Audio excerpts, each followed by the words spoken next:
हरिओम, माझं नाव श्वेता शरद कुलकर्णी, सिडको उपासना केंद्र, छत्रपती संभाजीनगर। मी गेले 20 वर्ष बापूंकडे येते आणि बापूंकडे आल्यापासून मला त्यांचे अनेकविध अनुभव येत गेले। मी, माझे मिस्टर आणि माझी मुलगी 2019 मध्ये कोयना डॅम फिरायला गेलो होतो आमच्या फ्रेंड सर्कल सोबत। आणि येताना पुण्याहून परतत असताना आम्ही पांढरी पूल येथे रिफ्रेशमेंटसाठी थांबलो। तिथे आम्ही रिफ्रेशमेंट झाल्यानंतर तिथे आम्ही 1 तास आम्ही तिथे थांबलो होतो आणि तिथून आम्ही निघालो। त्यानंतर साधारणतः पुढे अर्धा पाऊण तास पुढे आल्यानंतर माझ्या असं लक्षात आलं की माझी पर्स त्या हॉटेलमध्येच राहून गेली आहे।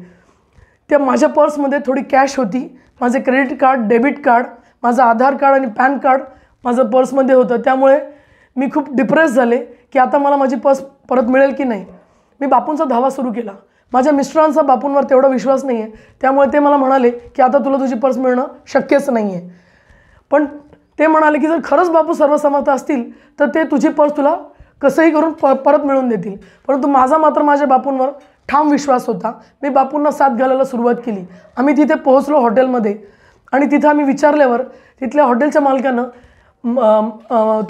हॉटेलचा मालक मला म्हणाला की ताई, तुम्ही काही काळजी करू नका, तुमची पर्स सुखरूप आहे, असं म्हणून त्यांनी मला माझी पर्स परत केली।